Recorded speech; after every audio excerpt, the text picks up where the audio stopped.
Je fais un tout petit aparté personnel, en général, je fais pas ça, mais moi je m'appelle Vincent Hédin, mais ma mère s'appelle Green Glasberg, donc vous comprendrez que c'est un sujet qui me touche énormément. Et l'an dernier, on m'a déprogrammé une ou deux conférences pour cause d'antisémitisme, ce que j'avais pas vu venir, mais vous savez qu'aujourd'hui, dès que vous proclamez le mot génocide, vous êtes antisémite, c'est compliqué. Gideon yourself, you use the word genocide, so you are anti-Semite, and you didn't know.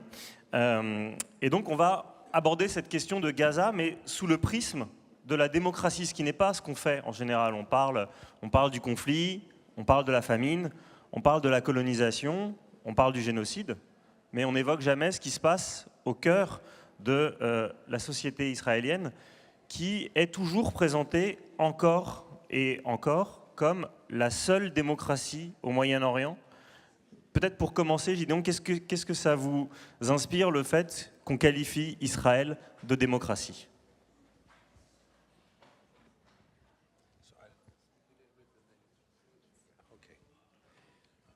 Thank you very much. I'm very, very happy to be here, first time in Bordeaux. And the first impression of Bordeaux is so beautiful. And this place is so amazing.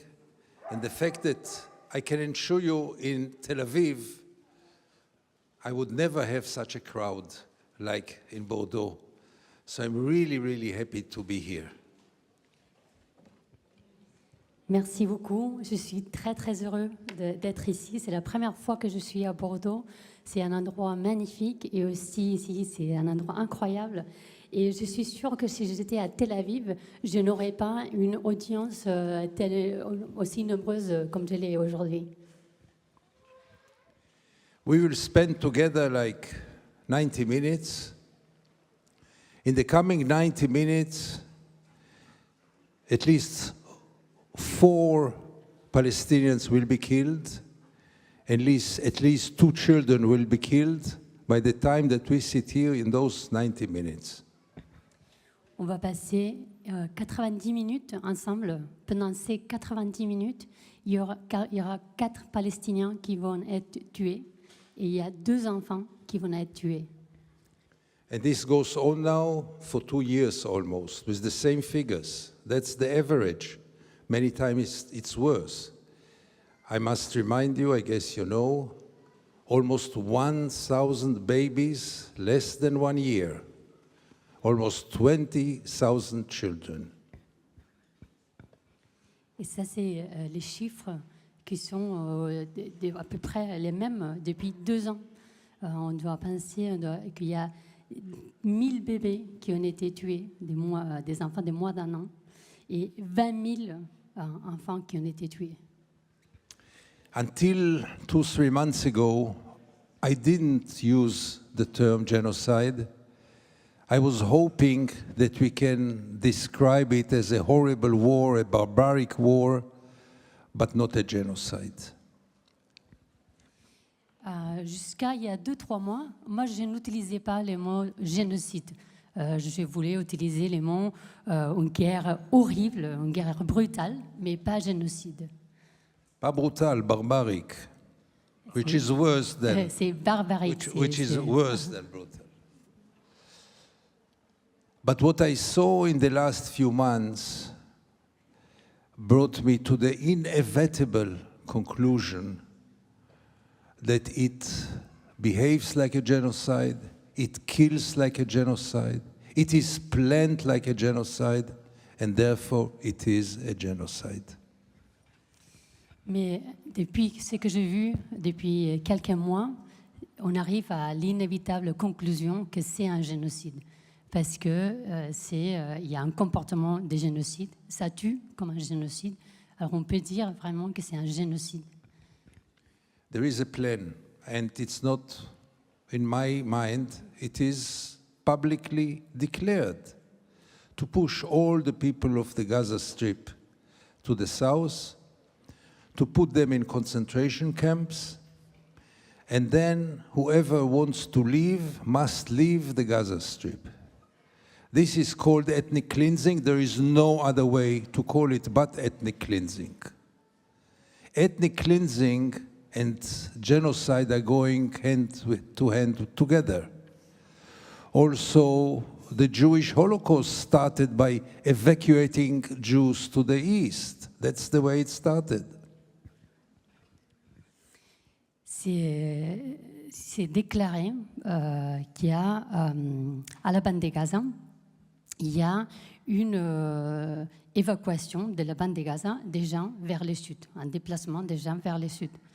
Et dans le sud, il y a des camps de concentration. Et les gens qui vont partir, il faut qu'ils partent ailleurs. Et ça s'appelle une épuration ethnique. Il n'y a pas un autre moyen de l'appeler. C'est une épuration ethnique qui va dès la main du génocide. Et l'Holocauste, c'est comme ça qu'il a commencé. C'est avec un déplacement des gens vers l'Est.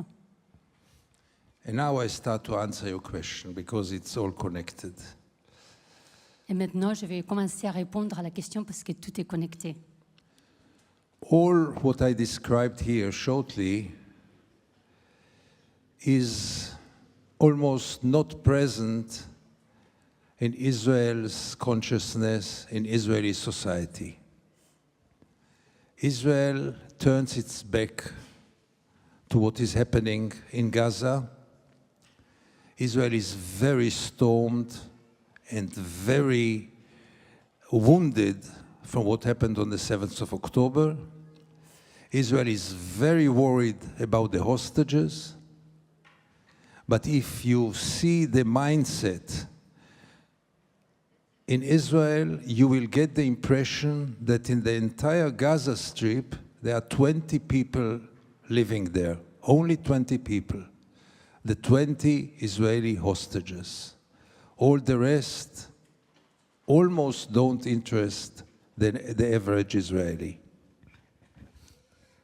Tout ce que je viens de décrire ici, c'est pas du tout présent dans la conscience israélienne ou dans la société israélienne. Les Israéliens, ils tournent les dos à tout ce qui se passe. Ils ont eu très mal pour le 7 octobre et ils sont très préoccupés pour les otages, pour leurs otages. L'Israélien, ce qu'il pense, c'est qu'à la bande de Gaza, ils habitent que 20 personnes. Il y a juste 20 personnes. C'est les 20 otages israéliens. Et les restes des personnes, ils n'existent pas, ils ne sont pas là. The biggest collaborator here is always the Israeli media, which is a free media, private-owned, almost no censorship, and they do it only to please the readers, to amuse the viewers and not to lose them, because they know very well that the Israelis don't want to know what's going on in Gaza. And therefore, the media is betraying its mission. The first mission of media is, first of all, to tell the full story, the full truth. And Israeli media, almost at a whole, except of Haaretz and some small outlets, is betraying its mission, not showing Gaza, not telling the Israelis what is happening there. And if they do so, they always frame it in horrible frameworks. For example, there is the only debate in Israel today is there famine in Gaza or not? It's like asking, is it Saturday today or not? You will say, it is Saturday. I will claim, no, it's not Saturday today. Let's have a debate about it. That's more or less the public debate. Il y a les collaborateurs à Israël, c'est les médias. Les médias, c'est des médias libres où il n'y a pas de censure. Mais ils sont les journalistes, les médias, ils ne veulent pas perdre leurs lecteurs. Alors, ils vont écrire ce que les gens veulent entendre. Ils ne vont pas expliquer tout ce qui se passe parce que les gens ne veulent pas savoir ce qui se passe à Gaza. Et ils sont en train de trahir à leur mission. Leur mission comme média, c'est d'expliquer ce qui est en train de passer, la vérité. Et eux, ils sont en train de trahir cette mission parce qu'ils ne racontent pas ce qui se passe à Gaza. Ils vont avoir des débats, par exemple, ils vont avoir les débats, est-ce qu'il y a des famines à Gaza? Mais ça, c'est comme dire, est-ce qu'aujourd'hui, on est samedi? Vous pouvez me dire, aujourd'hui c'est samedi, et moi j'ai dit non, on peut avoir un débat comme ça. Ça, c'est ce qu'ils sont en train de faire les médias. Regarding freedom of speech, there is a paradox because in dictature, like in Russia, you wouldn't be able to say anything against the regime, yet you called an Israeli general a Nazi, and it was published in Haaretz. You can still do that. And on the other hand, not one Israeli journalist has ever been allowed to go in Gaza. So how do you regard this variable geometry of freedom of speech in Israel? Donc il y a un paradoxe dans ce qui concerne la liberté de la presse en Israël, c'est que contrairement aux dictatures où il est impossible de tenir des propos contre le régime, Gideon a récemment qualifié dans une tribune un général israélien de nazi, et ça a été publié, et il n'est pas poursuivi, il ne risque pas d'être abattu, mais pour autant, d'un autre côté, le régime israélien a empêché, enfin il n'y a pas un seul journaliste israélien qui est allé à Gaza depuis, je crois, environ l'an 2000. Donc qu'est-ce qui reste de la liberté de la presse en Israël? We have to ask ourselves, before answering your question, the paradox of Israel being a democracy. Because freedom of speech is one expression of democracy. Is it really a democracy?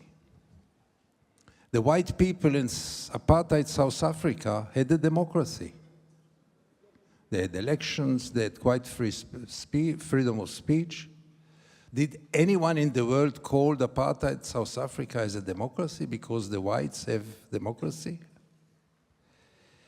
Calling Israel a democracy is a paradox because under the rule of Israel, today there are two peoples equal in their size living. There are 7.5 million Jews, 7.5 million Palestinians, part of them citizens of Israel, part of them living in Gaza, part of them living in the West Bank. In the West Bank and in Gaza in different forms, it is one of the most brutal tyrannies in the world today. So is it possible to call a state in which in one geographic part there is a democracy and in another part, a few minutes away, it's not a colony overseas, it's in the same land. There is a brutal tyranny, as I said, the most brutal tyranny today in the world. How can we call it a democracy at all? Pour répondre à cette question, il faut qu'on réflexion à la paradoxe de dire que l'Israël est une démocratie. Est-ce que c'est vraiment une démocratie, l'Israël? C'est comme en Afrique du Sud, quand il y a eu l'apartheid. En Afrique du Sud, c'était un pays démocratique. Mais quand il y a eu l'apartheid, est-ce qu'on disait que ça, c'était une démocratie? Mais c'est la même chose. Aujourd'hui, en Israël, il y a deux peuples. Il y a les 7,5 millions de Juifs et 7,5 millions de Palestiniens. Il y a des Palestiniens qui habitent à Gaza et qui habitent en Cisjordanie. Et dans les mêmes territoires, on a d'une partie une démocratie et de l'autre partie, juste à côté, c'est pas très loin, c'est à quelques minutes, on a une des tyrannies les plus brutales au monde. Alors, est-ce qu'on peut dire que c'est une démocratie? On the first row, there is someone with a signal saying that there are hunger strike against having the twins with Bordeaux and Ashdod, because we still have a lot of universities in France that are twins with Israeli, whereas when in 2022 the Ukraine war started, in one day, no more university had a partnership with Russia. So how do you see this double figure? Au premier rang, là, vous avez un panneau qui parle d'une grève de la faim pour empêcher le jumelage entre la ville de Bordeaux et l'université d'Ashdod. Et effectivement, ces partenariats continuent souvent. Ils continuent aussi à Sciences Po Paris, alors qu'en 2022, quand la guerre en Ukraine s'est déclarée, du jour au lendemain, il n'y a plus eu un seul partenariat avec la Russie parce qu'on considérait que c'était une dictature. Et donc là, on revient à l'argument de Israël est une démocratie, donc c'est normal que ça se passe. I just want to end my former answer by saying that for us, Jews, the privileged people in Israel, for us there is a democracy, a full democracy, and I'm the best proof because I really have still I don't take it for granted, but still I have full freedom of speech, as you say. So this does not make Israel a democracy. Je vais revenir à la question d'avant. Et moi, comme nous, les Juifs, on a une démocratie. On est des privilégiés en Israël. Et moi, je suis la preuve qu'il y a une démocratie parce que j'ai vraiment une liberté d'expression totale. Now, it's about you to decide what to do with Ashdod and what to do with Israel. I can just tell you two assumptions which I think cannot be ignored and cannot be denied.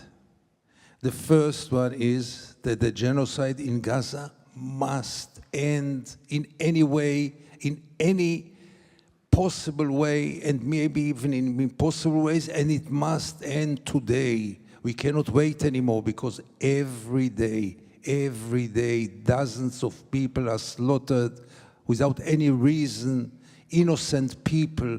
We all speak about the 7th of October. It was a horrible crime, the 7th of October. Israel is committing ever since then, every week, another 7th of October. So we have, first of all, to stop it. That's the first assumption. C'est à vous de décider. Moi, je vais vous dire deux faits et après, vous pouvez décider. Le premier, c'est que les génocides doivent s'arrêter immédiatement, doivent s'arrêter aujourd'hui. Parce que tous les jours, il y a des personnes, des innocents qui sont tués. Tous les jours. Ce qui s'est passé le 7 octobre, c'était un crime horrible. Mais l'Israël est en train de commettre ces crimes toutes les semaines. Toutes les semaines, il fait un 7 octobre à Gaza. And the second assumption is that Israel will not stop this genocide by itself. Someone has to stop Israel because Israel is not going to do it. For many reasons, but it's not going to do it. This someone should have been, obviously, the United States, but we see that Israel gets a full green light to do anything by the United States. And if Israel and the United States enable this genocide, we must find other actors who will put their own pressure, because otherwise it will not stop. And here comes the EU, Europe, France, you name it, as the only possibility almost. And the second thing about it is that it's really everyone with his own conscience. Do you really want to have connections with people who are responsible for this genocide? Do you really want to have visits and collaboration? Because we all carry responsibility. All the Israelis, don't put it only on Netanyahu. All Israelis carry responsibility because it is a democracy. We all carry responsibility, except of those who really struggle and fight against it. But most of the Israelis go to the army, serve in Gaza, do those things. You cannot put it only on Netanyahu. Le deuxième fait, c'est que l'Israël ne va pas l'arrêter par soi-même. Parce que on a besoin de quelqu'un qui l'arrête par l'Israël, parce qu'ils ne vont pas le faire. Pour plusieurs raisons. Ça devrait être les États-Unis, mais on a vu que les États-Unis ont donné carte blanche à l'Israël pour faire ce qu'il veut. Alors, si l'Israël et les États-Unis permettent ces génocides, on a besoin d'autres acteurs qui peuvent arrêter ces génocides. Ça peut être l'Union européenne, la France, l'Europe, qui ce soit, mais c'est la seule possibilité. Et tout le monde, on a tous une conscience. Et est-ce qu'on veut avoir des connexions avec les responsables du génocide? Est-ce qu'on veut avoir des visites de ceux qui sont responsables du génocide? Parce que la seule responsabilité n'est pas juste Netanyahou, parce que en Israël, on a tous une responsabilité. Il y a par exemple l'armée, les soldats qui vont à Gaza, qui vont tuer, ils ont une responsabilité aussi. Ce n'est pas juste Netanyahou. Thank you for speaking out loud because those voices are so rare. So really, thank you very much.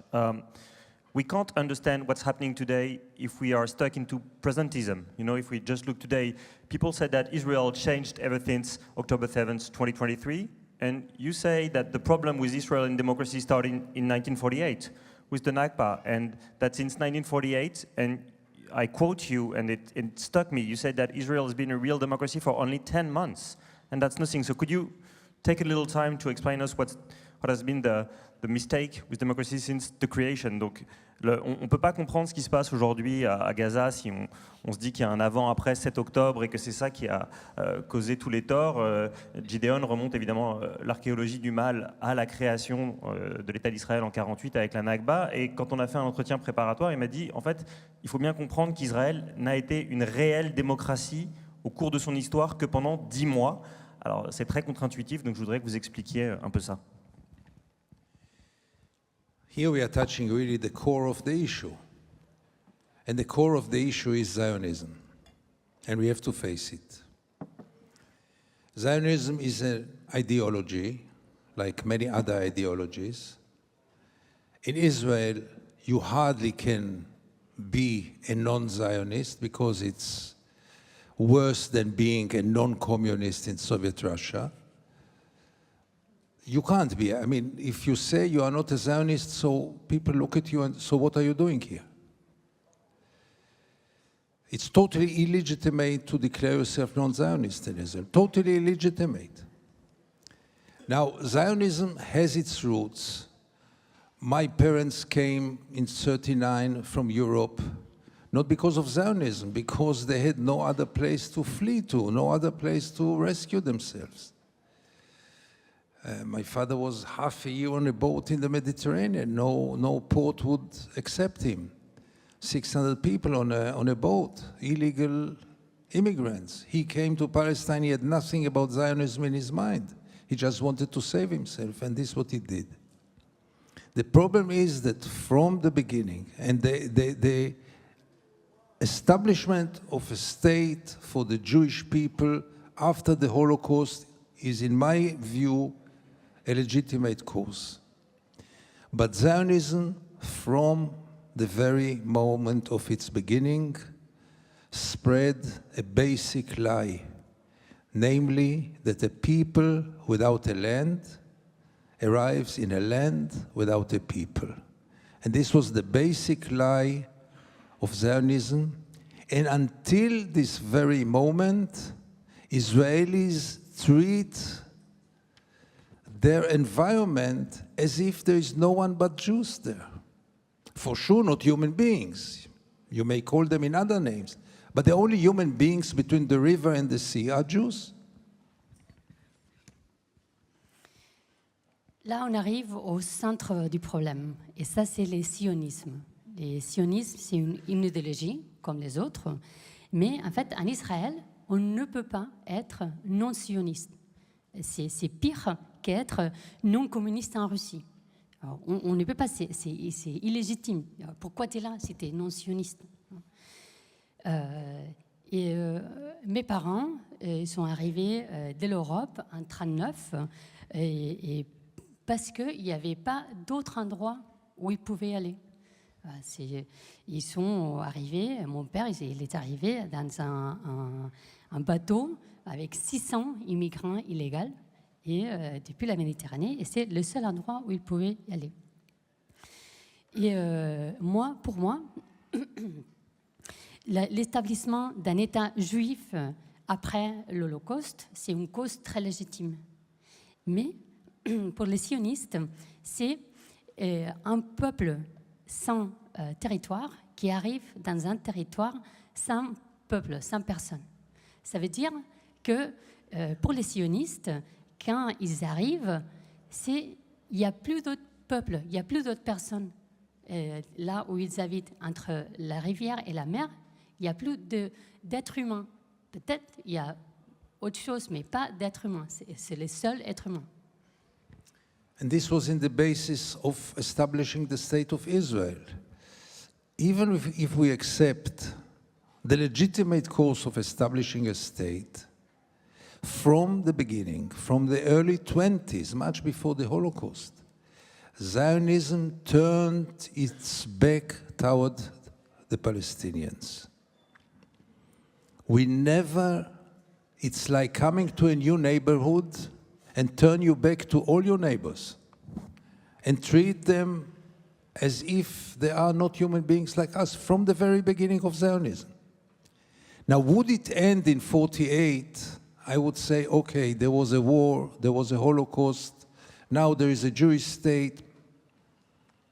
But it never stopped. I mean, the policy of 48 is the policy of Gaza 2025. It's the same ideology, it's the same policy, it's the same, those are the same tools to push them away. We pushed them away in 48 in the first Nakba, and now we are committing the second Nakba with the same explanations and the same justifications and the same crimes. Ça, c'est la base de l'établissement de l'État d'Israël. C'est une cause légitime. Mais ça revient depuis les années 20. C'est avant le Holocauste. Et c'est le sionisme a toujours tourné le dos aux Palestiniens. Et il les traite comme des personnes qui ne sont pas d'êtres humains. C'est pas des êtres humains. On a eu en 48, on a eu après, c'est normal, après la guerre, après l'Holocauste, on a fait l'État juif. Mais aujourd'hui, on a la même politique qu'en 48. Et on a la même idéologie, et c'est de faire partir les Gazaouis, faire partir les gens des Gaza.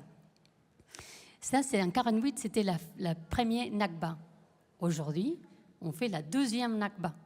Et on fait exactement la même chose, avec les mêmes justifications et avec les mêmes crimes. And this brings me to your question, because when you commit such a policy, you cannot be defined as a democratic regime. And this policy goes on and on when things are very clear. But the 7th of October changed things. Nothing started on the 7th of October. But on the 7th of October, Israel came out of the closet. The Israeli fascism got legitimization. Fascism came out of the closet. It was more hidden before, it was there. But it was more hidden, nationalism, racism. The 7th of October gave the Israelis the legitimacy to do everything. If you ask any average Israeli, almost anyone I know, he will tell you that after the 7th of October, Israel has the right to do whatever it wants. For the Israelis, the 7th of October is the second Holocaust, as if it is comparable at all. And if it is the second Holocaust, then we have the right to do whatever we want. And the second outcome was that even those who belong to the peace camp in Israel said, no, Sassifi, after the 7th of October, no empathy toward the Palestinians, no interest what's going on with them, no solidarity with the Palestinians, nothing. We don't want to hear of them. There are no innocent people in Gaza, including not the babies of Gaza. That's the Israeli mindset today. Mais si on a, quand on revient à la question, si on a cette politique, on ne peut pas parler d'un régime démocratique. Et depuis le 7 octobre, tout a changé. Il n'y a rien qui a commencé le 7 octobre, c'est les choses qui ont changé. C'est comme on dirait que le 7 octobre, les Israéliens ont sorti de l'armoire. Ils ont le fascisme qui a été toujours là, mais était un peu caché, c'est vraiment sorti, les fascismes, le nationalisme, les racismes. Et après le 7 octobre, c'était légitime. Parce que pour tous les Israéliens, si vous demandez à des Israéliens, même mes amis, ils croient qu'après le 7 octobre, l'Israël a le droit de faire ce qu'il veut. Parce qu'ils considèrent le 7 octobre comme un deuxième holocauste, même si on pourrait comparer ça à l'holocauste. Mais après ce deuxième holocauste, ils peuvent faire ce qu'ils veulent. Et un deuxième résultat, c'est que après le 7 octobre, il n'y a plus d'empathie pour les Palestiniens. Il n'y a plus d'intérêt, il n'y a plus de solidarité. Il n'y a pas d'innocents à Palestine, même pas les bébés. You would be a great rabbi because you always answer outside of the question, and you forgot to tell me what were the 10 months when Israel was a real democracy. Sure. Il serait un super rabbin parce qu'il répond toujours un tout petit peu à côté de la question et il a oublié de nous dire quels étaient les 10 mois où Israël avait été une vraie démocratie. This is very easy to answer. In the year of between 48 and 1966, Israel was the small Israel without the occupied territories, but the Israeli Palestinians, what we call the Israeli Arabs, the Palestinians who have Israeli citizenship, 20% of the population, they lived under a military regime. They had to ask for permission to leave their towns, to get back to their towns, to work, to nominate a headmaster in the school of the village. Everything was under military control. In 1966, we had a brave prime minister who decided it's the end of the military control over the Palestinian Israeli citizens. This was by the end of 66. In June 67, we occupied the West Bank and Gaza and the Sinai Desert and the Golan Heights, and all the rest is history. Oui, pendant 48 et 1948-1966, on avait l'Israël, les petits Israël, sans les territoires occupés. Et il y avait les Arabes israéliens, les Palestiniens qui habitaient en Israël, c'était un 20%, qui suivaient un régime militaire. Ils étaient avec un contrôle militaire. Ils devaient demander la permission pour travailler, pour partir, pour sortir de leur ville, pour tout faire. Ils avaient besoin d'une permission. En 1966, on a eu un courageux Premier ministre qui a décidé que c'était la fin de cette contrôle militaire. Et ça a duré jusqu'en juin 1967, où l'Israël a occupé la Cisjordanie et Gaza. Et le reste de l'histoire, on la connaît. Let's go back to 2025. Hannah Arendt said that democracy collapses when science, press, and justice are down. We discussed the free speech in Israel. I would like to emphasize not on science, but on justice, because your prime minister is being charged with several allegations, bribery, corruptions, and most of all, crime against humanity. And several leaders in the world welcome him when they should, collaborate with the International Penal Court. How do you regard the collapse of the relationship with justice that is making you dive slowly from a democracy to a banana republic? Donc Hannah Arendt disait s'il y a 3 piliers qui maintiennent la démocratie en vie, qui sont la science, la presse et la justice. On a parlé de la presse et on va mettre la science de côté, mais la justice pose vraiment beaucoup de questions aujourd'hui en Israël, dans la mesure où Benjamin Netanyahou est poursuivi pour des tas d'affaires domestiques en Israël, pour des affaires de corruption, d'écoute de ses opposants politiques, mais surtout, évidemment, parce qu'il est poursuivi pour l'instant pour crimes contre l'humanité par la Cour pénale internationale. Et malgré tout, il y a un grand nombre de chefs d'État qui continuent à l'accueillir et ne pas collaborer avec la justice internationale. Donc est-ce que vous êtes en train de basculer en Israël depuis une démocratie vers une république bananière? So again, what we see now are the fruits of decades of rotten legal system. Why is it rotten? No, it was not a banana republic. I mean, our judges, our legal system was excellent, based on the British laws, very liberal, excellent judges. But in the same time, ever 67, there was a parallel system, a military justice system only for the Palestinians. And this is a totally corrupted system which has nothing to do with justice or with maintaining law. Nothing to do with it. The judges, the attorneys, the prosecutors, all soldiers, all officers, they are serving the occupation. They don't serve justice. And we thought, as usual, us Israelis, we want always to have it all, to eat the cake, and still that the cake will remain complete. To have a very good justice system, and to ignore the fact that we have a parallel justice system, which is not a banana state, republic, which is really the most dark regimes don't have such a legal system like the military legal system. But somehow we cheated ourselves and we lived in peace with it for decades. Ce qu'on voit aujourd'hui, c'est les résultats des cas, des dizaines d'années des systèmes légaux corrompus et putrides.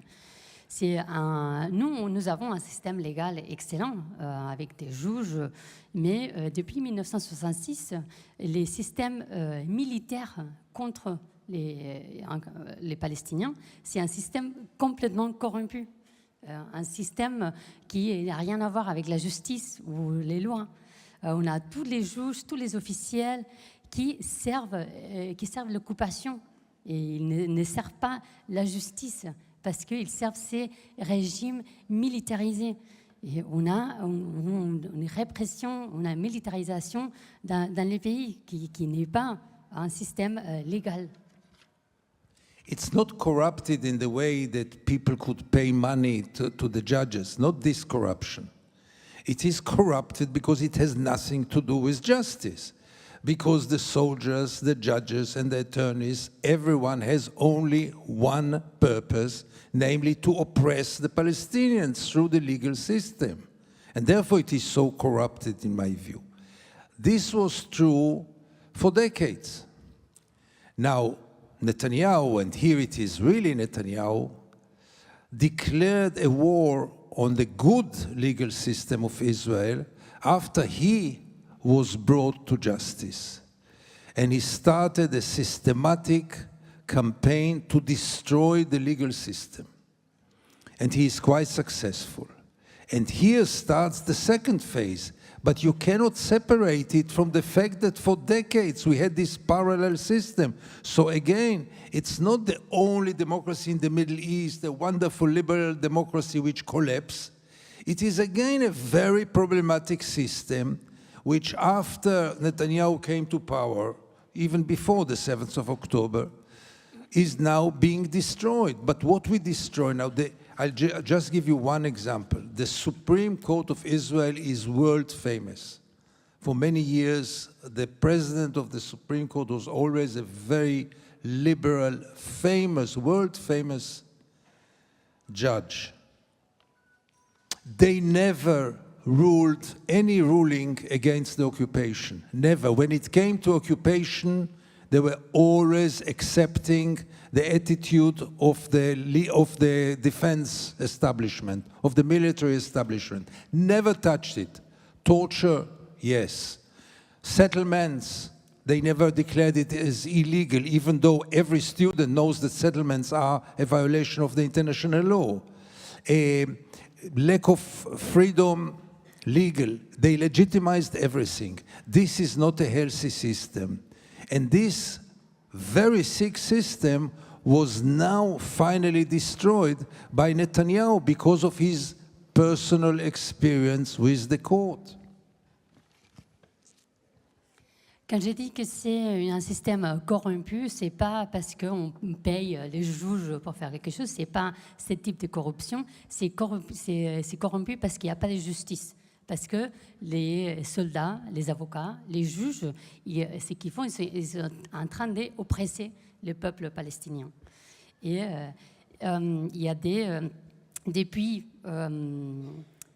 nous avons un système légal, mais depuis que Netanyahou a été traduit en justice, ou que lui, il est en train d'entrer en guerre contre ces systèmes légaux, ces bons systèmes légaux que nous avons, parce que il est en train de faire une campagne pour détruire ces systèmes légaux que nous avons en Israël. Et c'est pour ça que ces systèmes problématiques que nous avons, surtout avant le 7 octobre. Je vais vous donner un exemple.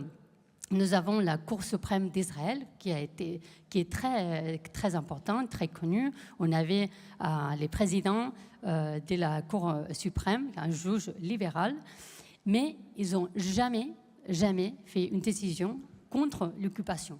Ils l'ont toujours accepté. Et oui, contre la torture, mais jamais à l'occupation. Et ils vont pas, les colonies, ils les ont pas, ils n'ont jamais dit que les colonies sont illégales, même quand tous les étudiants savent que les colonies d'Israël sont illégales par la Cour internationale pénale. Et ils ont légitimé les colonies, ils ont légitimé ce système, et Netanyahou, là, lui tout seul est en train de détruire notre système légal. I have two last questions, and then I would like to give the word to the crowd. One last pillar that makes a democracy very solid is school. Because in school, you have criticism, you have the ability to think by yourself, and actually the schools in Israel are not giving that, that liberality to the young people. And how worse can it be actually with the school right now, because what they are learning from what's happening in Gaza. Donc j'avais deux dernières questions, on va vous laisser évidemment la parole largement, on a le temps. Le dernier pilier qui permet à une démocratie d'être vivace, c'est l'école, parce que normalement elle vous apprend l'esprit critique. Mais aujourd'hui, ce que vous nous dites, Gideon, c'est qu'en fait, ça va être encore pire, parce que ce qui est enseigné aujourd'hui aux jeunes Israéliens, c'est de faire une fermeture totale sur ce qui se passe à Gaza. So there are two main agencies who collaborate with the occupation and with Zionism from the beginning, namely the media, which we spoke about, and the education system. Now, the education system is a recruited system from the very beginning of the state. It was a very young state, inconfident, people from all over the world, Holocaust survivors, and the education system really wanted what we call to build the new Jew, this good-looking, strong Israeli who does not look like the old Jews in the diaspora. And they recruited all kinds of values and told us all kinds of lies in order to make us proud Israelis. I, who was a student in the education system, I mean, at school at the 60s, and not 70s, mainly in the 60s, I never heard about the Nakba. Never heard the word Nakba, I never heard. Nobody told us about the Nakba. I remember going in Tel Aviv or elsewhere in Israel, watching all kinds of ruins. I never asked who lived in those ruins, where are they? Who owns it? Why aren't they here? Questions that never went to my mind, because we were told that all the Palestinians ran away because, because. And we never asked questions. So that's the beginning of the education system. Il y a deux agences qui travaillent, qui collaborent avec l'occupation. D'un côté, c'est les médias, on en a déjà parlé, et d'autre côté, c'est le système d'éducation. Depuis l'établissement de l'État d'Israël, c'était un État très jeune, avec beaucoup de gens qui venaient de tout le monde, avec les survivants de l'Holocauste. Et ce qu'ils voulaient faire, l'éducation, le système éducatif, c'était construire ces nouveaux juifs. Un juif qui est beau, qui est fort et qui est très différent des juifs de la diaspora. Et ils nous ont inondés des valeurs, des mensonges, et pour que nous soyons fiers d'être israéliens. Moi, j'étais étudiant aux années 60 et j'ai jamais entendu parler de la Nakba. Jamais. On n'a jamais parlé de ça. Et moi, quand j'étais à Tel Aviv ou dans d'autres régions, je voyais les ruines et je ne me posais même pas la question. Qui habitait là. Ils nous ont dit juste les Palestiniens ont fui, mais ils ne nous ont pas dit pourquoi. On ne savait rien. Now, this ideological education system was maybe acceptable for a new fragile state in its first steps. I may understand it. But 70 years later, when Israel is a regional superpower, the Israeli education system continues with the same ideology and is today much more fascist than it was 20 years ago. I can tell you with certainty, the young generation of Israel today is more nationalistic, more militaristic, more racist, and more fascist than the older generation. You can hardly speak to them. They know very little and they don't want to know much. And most of them, not all of them, there are some magnificent young people, including those who refuse to serve in the army and go to jail for this, including in those days in the war in Gaza. But they are marginals, really marginals. The younger generation, if you have to look at the zeitgeist of Israel, Israel is today much more fascist than 20 and 30 years ago. And this is so worrying. And that's the outcome of the education system and the media, obviously. Et on pourrait dire que c'est quelque chose normal, une éducation idéologique pour un nouveau État, un jeune État fragile. Au début, on pourrait justifier. Mais 70 ans plus tard, où Israël, c'est un super pouvoir régional, on a encore exactement la même idéologie. Et on pourrait dire qu'Israël est encore plus fasciste maintenant qu'avant.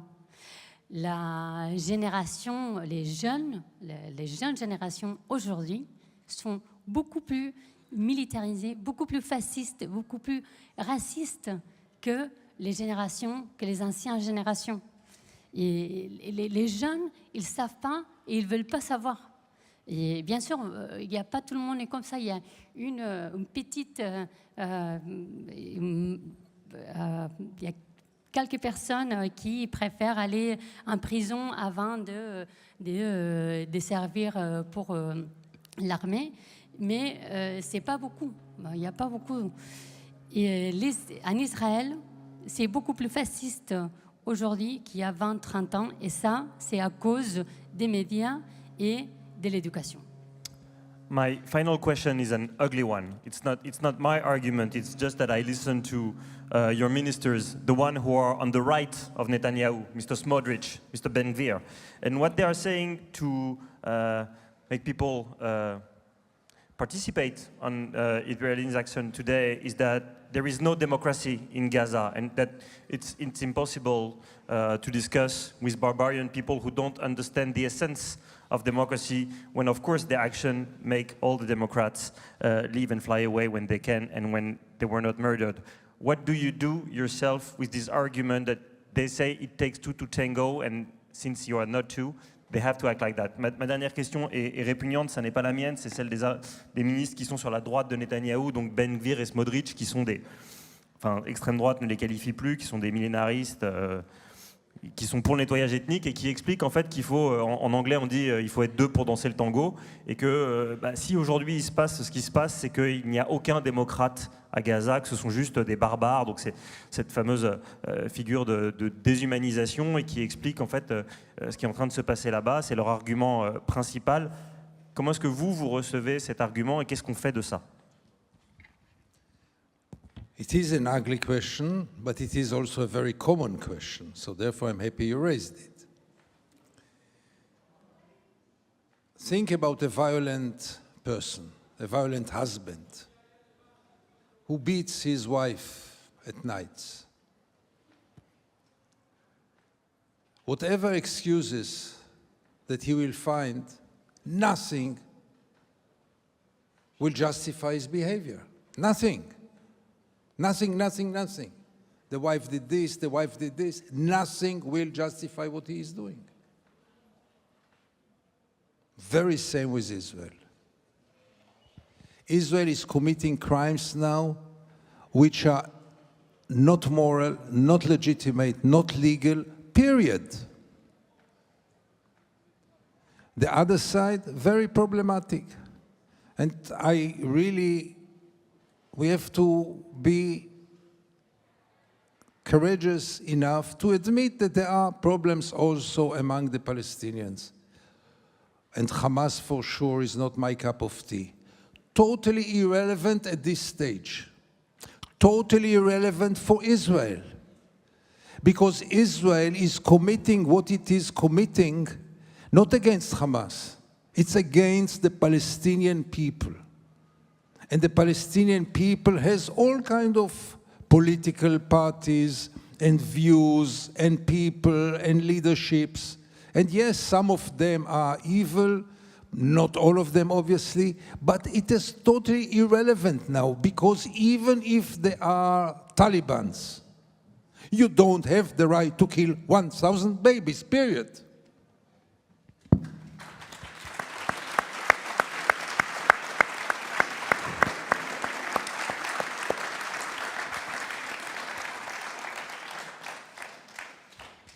Bien sûr, c'est une question, c'est moche, comme j'ai dit, mais c'est important à la poser. On pense au mari qui frappe, qui est violent envers sa femme. Il peut se donner toutes les excuses du monde. Ah, ma femme a fait ça, ma femme a fait ça, mais c'est injustifiable. Il n'y a pas de justification. Il n'y a rien qui justifie la violence envers sa femme. C'est la même chose avec Israël. Alors, Israël est en train de commettre des crimes qui sont illégitimes, qui ne sont pas légitimes, ils ne sont pas légaux. Alors, on peut, bien sûr que dans les peuples palestiniens, il y a aussi des personnes qui sont des mauvaises personnes. On a par exemple les Hamas, c'est pas ma tasse d'été, mais ça c'est irrélevant pour Israël. Pour Israël, c'est tout. En fait, Israël n'est pas en train de lutter ou de se battre contre Hamas. L'Israël est en train de se battre contre le peuple palestinien. Et dans les peuples palestiniens, il y a tout. Il y a tous des partis politiques, il y a des peuples différents. Bien sûr, il y a des mauvaises personnes. Mais ça, c'est irrélevant. Même si c'était des talibans, il n'y a pas le droit, l'Israël n'a pas le droit de tuer 1000 bébés. On va passer, on vous a gardé une demi-heure. Allez-y, vous pouvez poser vos questions en français ou en anglais, on traduira. Il y en avait une juste là. Ah, bon. On revient vers vous, hein, madame, il n'y a pas de souci. Attendez, il faut parler dans le micro, juste, sinon on ne s'entend pas. Vous l'aurez juste après, ça arrive. Allez-y. Oui, en tout cas, merci infiniment à Climax de vous avoir invité, et vous êtes bien entouré avec tous ces personnages. Alors moi, j'ai une question toute simple à vous poser. C'est: les Palestiniens ont-ils un partenaire fiable pour faire la paix? Et est-ce que vous pourriez m'en citer ne serait-ce qu'un? Et je vous dirais que, anecdotiquement, c'était en 2013, j'étais en Cisjordanie à Bethléem, et nous étions aux côtés des chrétiens palestiniens. Et j'étais très étonnée de voir des chrétiens Palestiniens me dire « Nous avons voté Hamas parce que nous ne supportons plus cette occupation sanglante. Nous ne pouvons plus supporter de voir nos églises bombardées et nos cimetières souillés. » Voilà, c'est tout simple. Merci. Did you understand? Yeah. No, better translate. Yes. Yes. So she was asking if Palestinians, if they have a partner to achieve peace. She was saying that in 2013 she was in the West Bank and she was in Bethlehem. She was with Christian Palestinians, and she was shocked when she heard that they voted Hamas because they were tired of the occupation. They were tired of the bombing, so they preferred voting Hamas. So the question is if there is a Palestinian partner or an Israeli partner? Palestinian partner. Palestinian trustworthy people for making peace. I think the relevant question is if there is an Israeli partner. Okay. In any case, I think that's the main question because Israel is the occupier. And I must tell you that before we get into peace, we have to create some kind of basis for peace. And the basis of peace is some kind of justice. Not total justice. There will never be total justice. But some kind of justice before we talk about peace. You don't jump from genocide to peace in one jump. First of all, let us once and for all perceive the Palestinians as equal human beings to us. This basic thing is lacking. We don't see them as equal human beings. We never saw them as equal human beings. And as long as we don't see them as equal human beings, no peace can last, and no peace can, because look at the peace proposals along the years. It was not negotiation between two equal parties, never, including not in Oslo. It was the occupier, the oppressor, and the oppressed one. And the oppressed one had to compromise all the time. They always have to compromise, yeah? So something basic must change in the mindset of the Israelis before anything else. Is there an Israeli partner right now? No, not at all, especially not after the 7th of October. There is no Israeli partner right now for anything, including not in the Israeli public opinion, not only the government. Is there a Palestinian partner? I'm not sure that after these 2 years there is a Palestinian partner, because who wants to make peace with the people who did us what they did? So therefore, now to talk about a peace is a little bit far-fetched. We have, first of all, as I said, put an end to the genocide, and then start to change our mindset. Otherwise, it will last like this forever. Israel will turn into an apartheid state forever. And still, the main responsibility lies on Israel, not on the Palestinians. We are not equal. There is no symmetry. There is the occupier and the oppressor, and there is the oppressed one.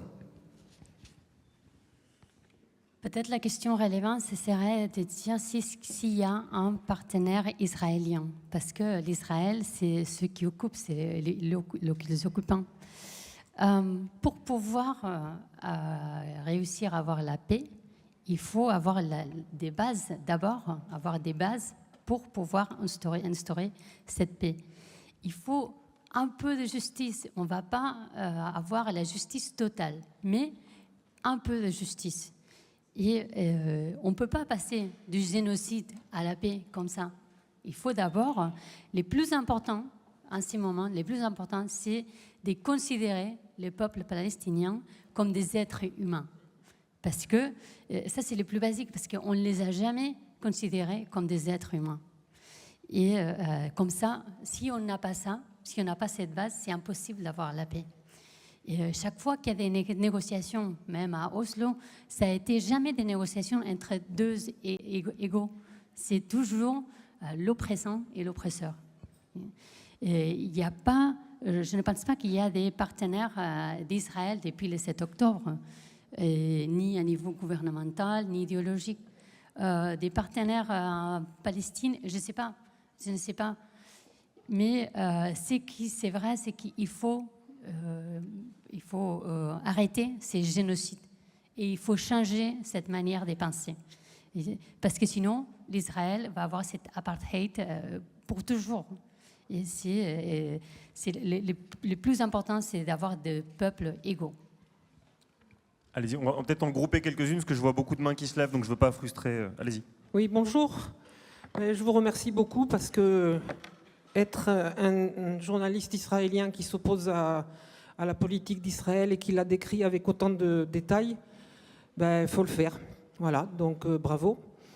J'aimerais en savoir un peu plus sur les opposants israéliens à la politique de Netanyahou et à la politique de la guerre. Au niveau nombre, au niveau idéologique, et tout ce que vous pouvez nous dire. Et ensuite, qu'est-ce que vous attendez de nous pour que l'oppression que subit le peuple israélien et le génocide, et le génocide, que subit le peuple palestinien, qu'est-ce que vous pensez qu'on peut faire ou continuer à faire? Attends, on va les grouper, puis je traduirai, oui. So the first question was, can you name and judge how big are the opponents to Netanyahu right now, and what do you expect from France to do against the genocide? Allez-y. Oui. Vous avez le micro? Oui, oui. Comme ça, on les groupe parce qu'on va faire circuler. I think it has already been mentioned by the Israelis themselves that what they are doing now is a second Nakba. My question is, how does the future pan out? Because for those of us who have followed this trajectory, the trajectory of Jabotinsky and the Iron Wall for the last 30, 40 years, what has happened is shocking, but it is a continuation of what has been going on since the first Nakba. Where do we go from here? Because there is nothing which is countervailing. There is no counter policy here. We constantly hear British politicians, where I'm from, or American politicians talking about a two-state solution. For me, that was never really on the cards. It's certainly not on the cards now. And as you have alluded to, this question of partners for peace is just a completely crazy question in these sort of times. But that, to me, seems deliberate to perpetuate the status quo. How do we break this logjam? How do we... The Israelis now seem set on this, carrying on this trajectory. How do we say enough? The West seems to me to be gaining, it's using Israel for its purposes in the Middle East. There is a symbiosis here. The Israelis get what they want, the West gets what it wants as a client state. How do we break this? Maybe we'll start with that one. Donc pour les gens qui n'ont pas compris, c'est quel est le futur, puisque en fait, aujourd'hui, effectivement, un certain nombre d'Israéliens, dont Gideon, reconnaissent qu'il y a une seconde Nakba. Et comment est-ce qu'on part de ça pour aller vers revenir sur le sempiternelle solution à deux États, qui est en fait une manière de maintenir le status quo. Donc comment est-ce qu'on dépasse ça? I think, if I'm not mistaken, you came in a little later. So I was speaking about the fact that what we are witnessing now is a total continuous of what happened in 48. And I elaborated on this, so I don't want to repeat it, but I totally, obviously, agree with you. I think, like you, that talking today about the two-state solution is the best lip service for the West, for the Palestinian Authority, for the Arab world. There is a solution. It is somewhere on the shelf, and one day we'll take it down. Not now, obviously, because now it's not the time. One day, but we paid our role. We went to the UN. We recognized Palestine. We did our share. And don't blame us for being partners. We are not. We are for the two-state solution. This bluff must be broken, because there will be no Palestinian state, and we have to realize it with all the pain, with 700,000 Jewish settlers, with their political power in Israel. Nobody is going to evacuate them. Without the evacuation, there is no viable Palestinian state. Might be some kind of Bantustan, but not a viable state.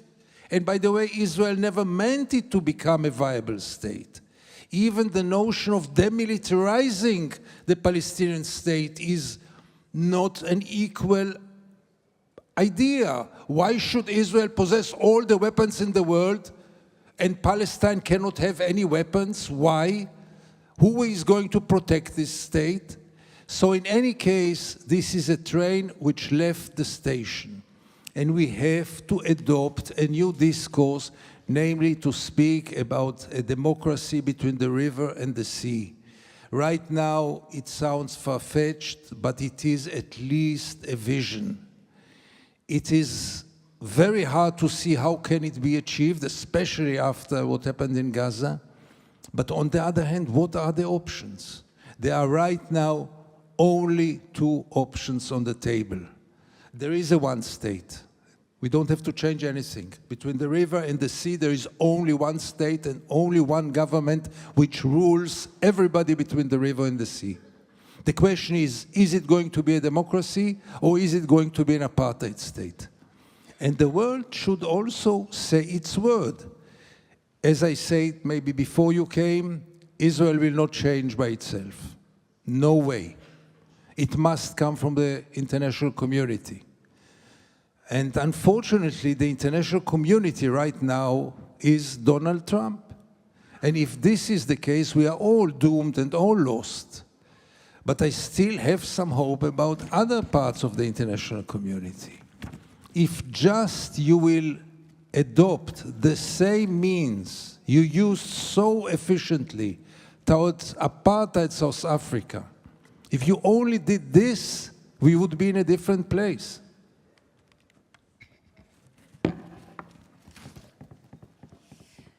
Je suis complètement d'accord et que c'est une continuité, ce qu'on voit aujourd'hui, c'est une continuité de ce qui s'est passé en 1948.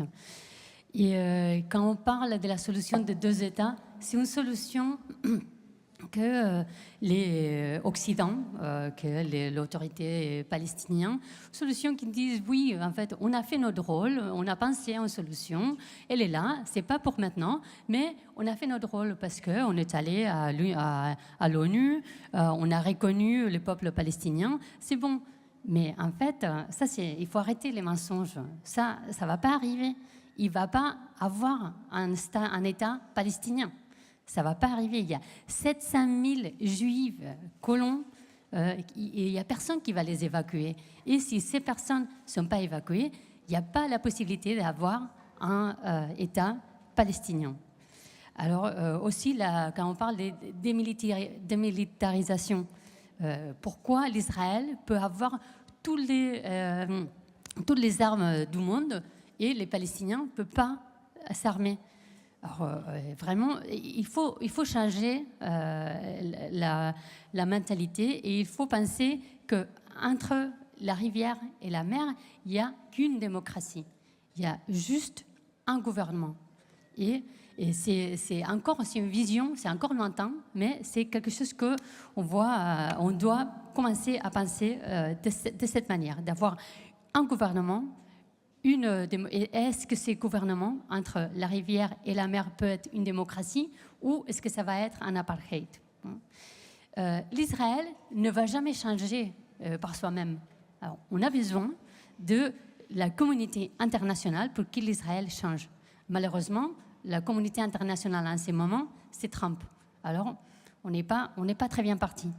Mais j'ai de l'espoir qu'il y a une autre communauté internationale qui peut aider à changer cette situation. Si juste on mettait les mêmes moyens qu'on a mis pour résoudre l'apartheid en Afrique du Sud, on serait dans une situation très différente maintenant.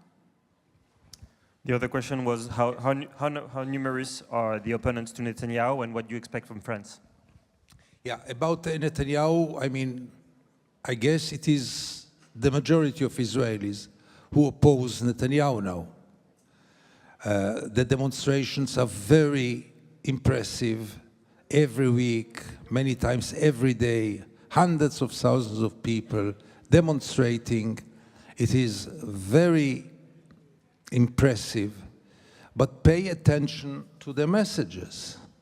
The message is, yes, to get rid of Netanyahu, definitely, to release the hostages, which is today the main value in Israel, or the main goal, and to stop the war. But to stop the war only because of the soldiers and the hostages, nothing but this. The genocide is not on the table, even not in those demonstrations, only in the margins. So Netanyahu will apparently go. I don't see him winning another elections. But are we sure that the alternative will be so much better? Do we really have a real alternative which opposes the war, opposes the apartheid, opposes the genocide, opposes the occupation? No, we don't. Anyone who will replace him will be better than him, no doubt about it. But I'm not sure that we will get any farther with the alternatives, because I know them all and I know for what they stand. Now, France, like any other country, should do as much as it can. I mean, France went to this resolution in the UN now, which is really important. But will it promote a Palestinian state? Not at all. Will it put an end to the war? Not at all. It is again an important lip service, but not more than a symbolic step. We need to get into actions. And those are only by painful ways. There is no other way to make Israelis accountable for the crimes. It's very hard for me to say so, but there is no other way. It will not go otherwise. And we should really hope that this will work. And here I must give one remark which is essential.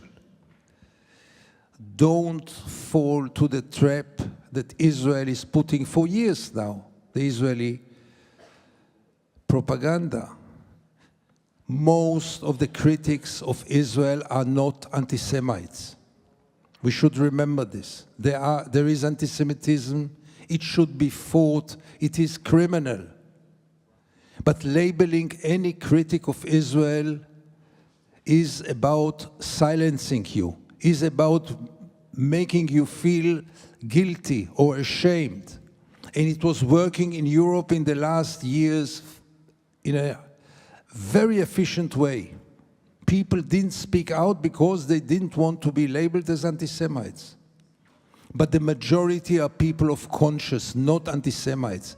The criticism of the genocide, fighting against it, it's not only a right, it is a duty of any person of conscience today. So let them call you anti-Semites.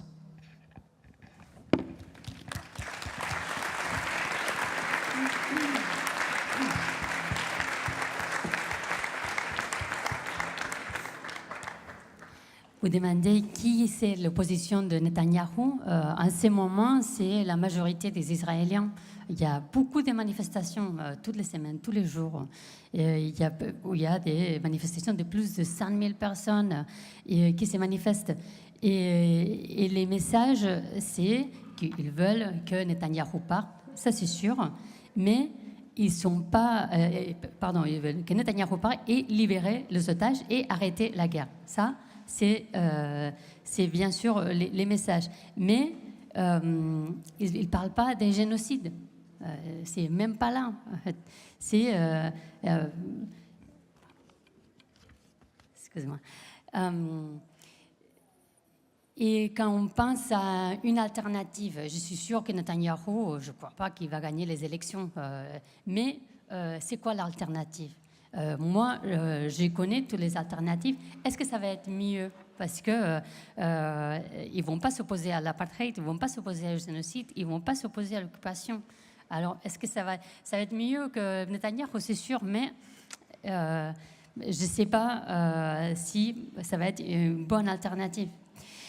France et d'autres pays, qu'est-ce que vous pouvez faire? Vous pouvez faire tout ce que vous pouvez. La résolution à l'ONU pour établir un État palestinien, c'est très important, mais ça reste symbolique. Ça ne va pas faire arrêter la guerre, ça ne va pas faire de promouvoir un État palestinien. Et il faut de l'action, et cette action doit être douloureuse pour vous donner la responsabilité à l'Israël. Et après, il y a cette propagande en Israël que quand on va critiquer les génocides, quand on va critiquer la guerre, on va nous appeler antisémites. Et ça fait très peur. Les gens, ils ne veulent pas entendre, ils ne veulent pas qu'ils disent qu'ils sont antisémites. Et il y a cette culpabilité, surtout en Europe, les dernières années. Et il y a cette peur d'être appelé antisémite. Mais la critique du génocide, la critique de la guerre, ce n'est pas antisémite. Vous pouvez y aller, vous pouvez critiquer, c'est votre droit et c'est notre responsabilité de toute personne avec une conscience et critiquer ce génocide. Donc on porte 2-3, ça. Alors, on va pas léser le fond de la salle, on va y aller après, mais c'est vrai qu'il faut... On va être mis dehors par la technique. Allez-y. Et puis on vous a... Oui. Bonjour, je me permets de me déplacer. Je voulais vous remercier infiniment pour votre prise de parole, pour tout ce que vous avez dit aujourd'hui, pour permettre enfin, en fait, d'avoir ce discours-là en tête, plutôt que la propagande sioniste qu'on entend tous les jours, qu'on nous martèle et qui nous fait douter, en fait. Qui nous fait douter de la réalité. Donc merci beaucoup. Et comme vous l'avez dit, en fait, j'ai juste répété. Là, apparemment, voilà, il y a au moins 4 personnes qui ont subi la torture pro-sioniste, donc qui sont morts depuis qu'on a commencé à parler. Et merci de rappeler la réalité. Il faut, comme vous l'avez dit, que ce génocide s'arrête maintenant. Il faut faire tout ce que l'on peut, que l'on soit là-bas ou ici, parce que nous sommes tous complices et responsables à notre échelle. Vous l'avez dit aussi. Et vous avez dit également que nous devons agir et que l'action, elle doit être dans la violence ou dans la douleur, parce que c'est comme ça qu'on lutte dans les temps sombres contre les génocides. Juste, je prends cette opportunité pour vous dire que la France est complice, que la propagande, elle va jusque chez nous, c'est-à-dire Bordeaux, et qu'à Bordeaux, il y a un jumelage, donc c'est un accord juridique, entre la ville de Bordeaux et la ville d'Ashdod, non pas que l'université. C'est pas grand-chose de lutter contre ce jumelage, sauf que c'est déjà quelque chose qui peut nous permettre d'avoir foi en le fait que nous pouvons passer à l'action, parce que nous avons un pouvoir de passer à l'action en tant que communauté internationale. Nous avons décidé de nous mettre en grève de la faim, puisque ça choque tout le monde, et ça fait 32 jours, personnellement, que je suis en grève de la faim. On a un stand tout à l'heure, si vous voulez nous rejoindre. On a besoin de vous pour mettre la pression envers nos politiciens, parce que c'est là que ça commence. C'est là que ça commence. Il ne faut pas chercher midi à 14h. Il faut faire quelque chose. Nous, on vous propose ça. On a parlé en plus à nos représentants politiques il y a 2 jours, qui nous ont dit qu'on allait en fait mourir. Voilà, ils allaient nous laisser crever parce qu'ils n'allaient pas changer leur politique. Parce que, attention, le jumelage va permettre de restaurer la paix dans 15 ans. C'est ça qu'ils nous ont dit, quand même. Donc, si vous êtes convaincus par la réalité des faits qui vient d'être ravelés et que vous avez envie de passer à l'action, je vais vous proposer, et on va vous proposer à notre stand, de faire des actions qui sont très concrètes, de harcèlement politique, et de rappeler à nos politiciens leurs responsabilités, parce que c'est notre devoir de le faire. Donc je vous remercie beaucoup et je laisse la parole. Le stand est où, juste C'est là-bas, là, je sais pas, genre le truc là, le village associatif. D'accord. Voilà, merci beaucoup. Merci à vous. Et au fond de la salle, et après... Je suis sincèrement navré, il faudra qu'on rende la salle, il y a des problèmes techniques. Allez-y, allez-y. Ah, je crois que monsieur levait la main depuis très longtemps. Oui.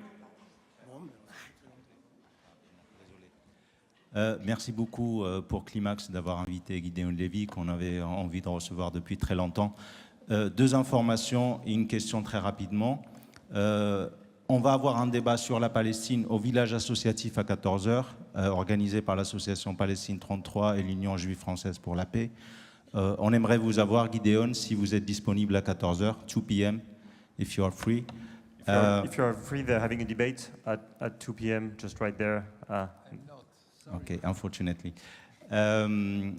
Deuxième information, donc on a un stand de l'association Palestine 33 et l'UJFP au village associatif. Si vous voulez avoir plus d'informations et vous voulez avoir des moyens d'action concrets, y compris en soutien aux grévistes de la faim, vous pouvez passer à tout moment au stand. J'aimerais revenir à la question fondamentale de départ sur le caractère démocratique ou pas de l'État d'Israël. Je pense que l'État d'Israël, depuis le début, ne pouvait pas être démocratique parce qu'il y avait un paradoxe, un dilemme dans la création de l'État d'Israël, c'est qu'il voulait à la fois être juif et démocratique. Donc il y avait le caractère religieux qui était incarné dans l'État. Et par définition, un État démocratique, ça suppose le débat, ça suppose ça suppose la libre communication des idées, et la religion, ce sont des dogmes, c'est le contraire du débat, c'est le contraire de la libre pensée. Ça, c'est le premier point. Le deuxième point, c'est que l'État d'Israël tel qu'il est maintenant, c'est un État qu'on peut dire fasciste, dans le sens où il a deux dimensions du fascisme. Il a une dimension suprémaciste, il y a la Jewish supremacy, il y a la suprématie juive, et il y a le caractère expansionniste, comme ce qui s'est passé pendant les années 30 et les années 40. Donc ça ne pouvait pas être démocratique, et la preuve, c'est que l'utopie de l'État juif démocratique des années 40, 50, etc., maintenant s'est effondrée, et on a le retour du religieux avec Ben Gvir, avec Smotrich, avec tous les gens qui sont en train de gouverner en Israël. Et comme vous l'avez dit, maintenant, les jeunes, ils sont de plus en plus fascistes, ils sont de plus en plus racistes, et ça, c'est le retour normal à cette situation-là. Et en fait, la solution, ça aurait pu être d'avoir la laïcité, donc l'égalité de tous les citoyens, y compris pour les Juifs pendant les années 40. Vous avez dit que c'était légitime de créer l'État d'Israël.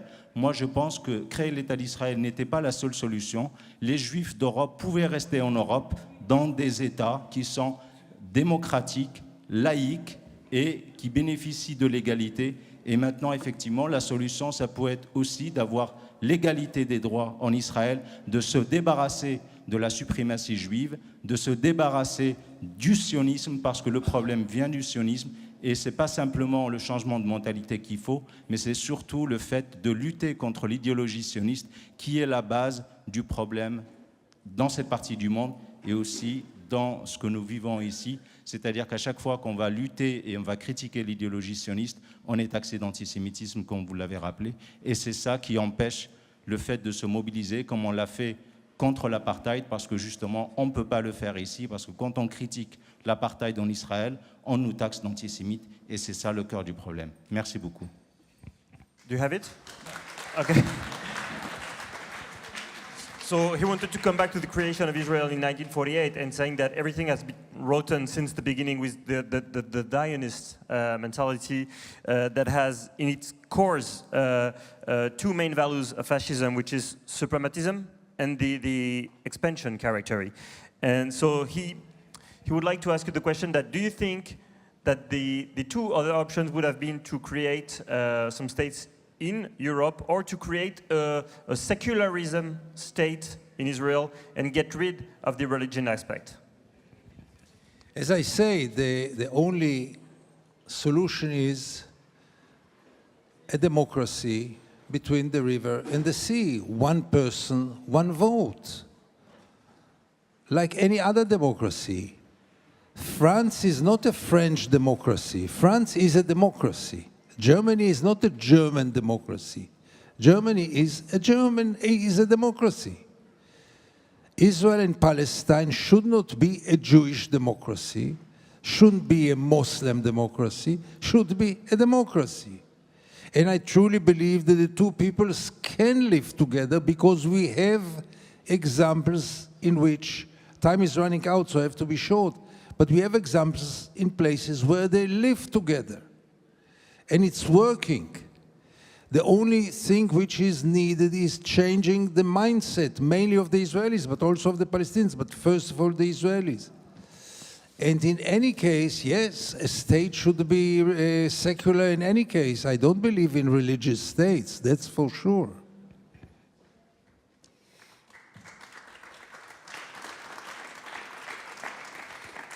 Comme je disais, la seule solution, c'est d'avoir une démocratie entre la rivière et la mer. Quand on parle, c'est une personne, un vote. C'est quand on parle de France, on ne dit pas que c'est une démocratie française, c'est une démocratie. Quand on parle de l'Allemagne, on ne dit pas que c'est une démocratie allemande, c'est une démocratie. Alors, quand on parle de l'Israël et la Palestine, on ne peut pas dire que c'est une démocratie juive ou une démocratie musulmane. Il faut que ce soit une démocratie. Et c'est possible, deux peuples, de vivre ensemble. On a des exemples que ça marche. C'est possible, on peut le faire. Mais il faut changer la manière de penser des Palestiniens, mais surtout des Israéliens. Et bien sûr, il faut un État laïque. Moi, je ne crois pas aux États religieux. Je suis désolé parce qu'on m'intime vraiment d'arrêter. Vous allez pouvoir poser votre question en direct à Gideon. Il voulait juste donner une toute dernière phrase avant de vous laisser. 1.5. It's 90 minutes now, and again, I must remind ourselves, really, we have to remember it. In these 90 minutes, another 10 people were killed in Gaza. Another 3-4 children were killed in Gaza. Another 10 or 15 buildings were destructed in Gaza. We have to remember it all the time, that we cannot play with time now. It is such an urgency. I have some friends there, but it's not about them. I can't believe that they're still alive and still they somehow survive. Being taken from one place to the other, from the other to other. Every time they declare it as a humanitarian zone and then they bombed it. I mean, it must end. And we have to do anything possible before anything else to put an end to it. I must tell you that I highly enjoyed this morning here because of the questions, because of the way you listened to me. I'm very grateful to you. For me to talk to an audience who listens to me is quite exceptional, for sure in my country.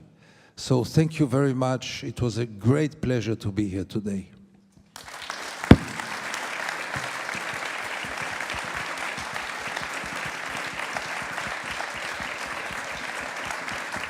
Je vais juste faire la traduction.